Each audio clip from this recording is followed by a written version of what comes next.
Hi guys, and welcome to the next talk. I hope you're all well and this video finds you in good health. Today we're going to look at something about our identity as men in recovery from our addiction. And we're going to look at how our identity would move and would change and alter and have to change because of our addiction, which we've now surrendered. And at some point in our recovery, a really quiet but really important question would start to come to the surface. And it is this question. It's not, how do I stop? But it is now, who am I now? Who am I now? Who am I becoming now? Who is this new man? Who is this new person who has come out of the addiction and come out of the compulsive behaviors that once were controlling me, and now I have a handle on that? And so you are now becoming a different person. You're not the same man. And when old behaviors have fallen away, identity can feel really, really uncertain, because we're in a different phase of life than perhaps we've ever been for many, many years. And that uncertainty can really be uncomfortable to sit with. So today we're going to talk about identity and recovery and why who you are is becoming more important than who you were.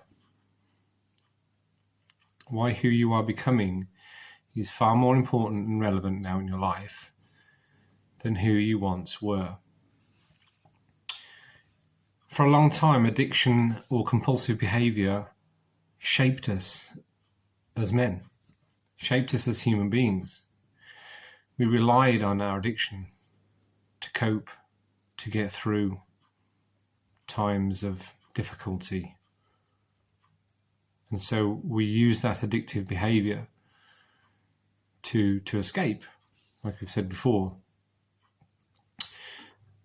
And perhaps we were not really aware of the extent of how it controlled us internally, but it was doing that. It was doing that for us, whether we knew it or not. It influenced our routines.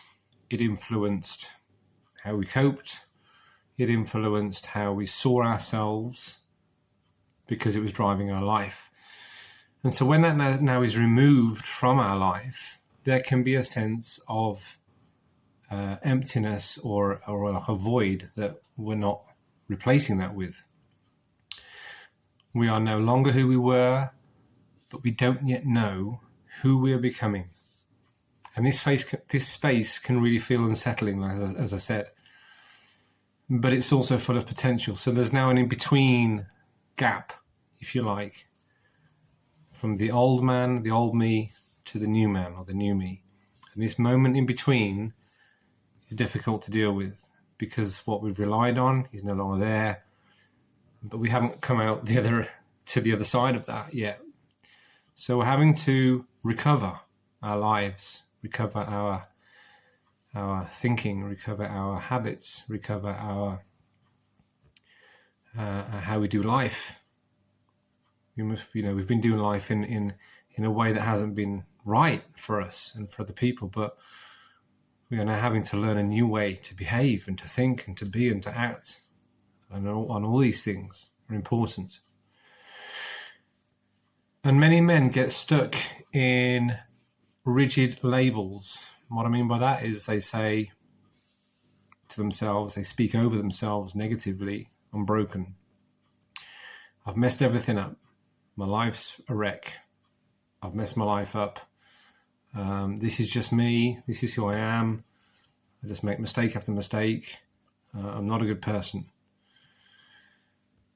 And these stories feel honest, but they're often very outdated and irrelevant. And recovery invites us to loosen our grip on these fixed identities, because they're not relevant anymore. Perhaps once they defined us, but they don't. They don't define our life. Our past doesn't define our life. We are not the worst person, as I've said before. We are not our past behavior, and we are not defined by the thing we are now healing from. It hasn't defined all of our life. It's defined a chapter of our life, but not all of it. We've got to get perspective about that. An identity is built through action and not intention. You don't become someone new just by deciding it. You become someone new by what you do next and what you practice.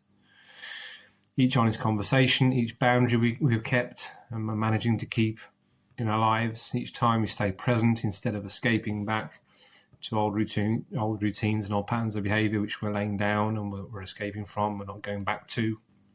And we've been intentional to do that and draw that line in the sand, if you like. An identity is not claimed, but it's built quietly through repetition.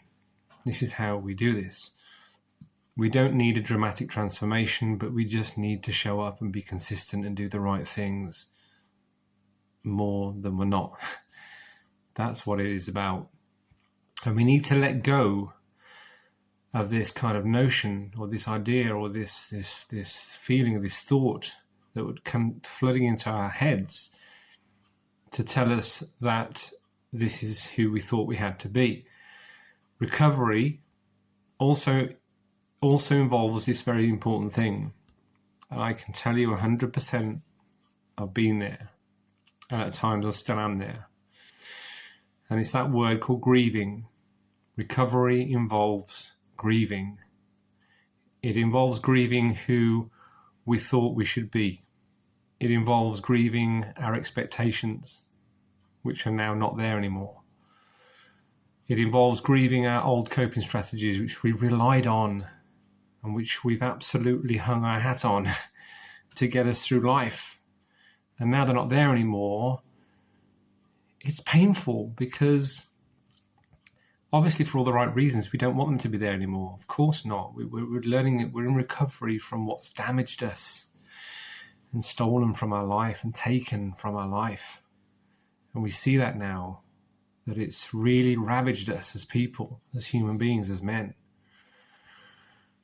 But it's not easy to move from it because we've relied on it.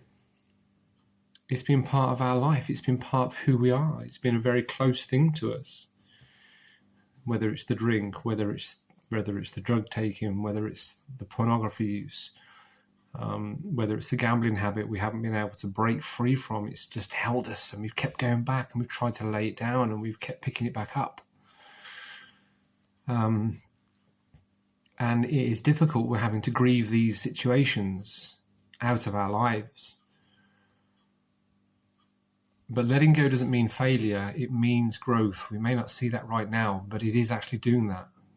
Maybe even subconsciously, it's doing it without perhaps us knowing about it.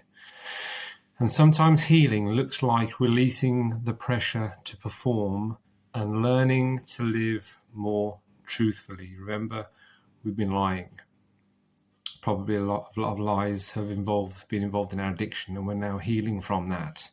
And we're learning to be truthful and honest, as I say, things we've never maybe done or thought about doing or ever really considered us to be that kind of person because we just have never been that. So we're now becoming a man we can live with, and a helpful question in recovery is simply this: am I becoming someone I can now respect? Am I becoming a man I can really now respect? Not someone perfect, not someone impressive to everybody else. It's not a show and a performance for everyone to say, look at me now. It is, remember, quiet, intentional steps for our life to recover from our addictive and compulsive behaviors. But it's someone honest and it's someone grounded. That's all we've got to be. Honest and grounded and transparent. And that kind of identity is sustainable. It's totally sustainable. And it's built slowly. And it's built with alignment, one choice at a time. So as I close this, and it's been a bit of a shorter one today, trying to home in on something really structured and intentional. Recovery is not about becoming someone else. It's not about that. It's about becoming more of your authentic self. We're rediscovering who we are and who we're meant to be. without the layers of escape and of self-betrayal which has robbed our lives. You don't have to rush this process. You don't have to define yourself today. You just need to keep choosing what aligns. This is really important. And your identity will follow after that. Please stay steady. Please take one step at a time. Be kind to yourself and take one day at a time. That's all anybody can ask of. Keep going and do not ever give up. Hope that's helped today, and see you on the next talk. Take care.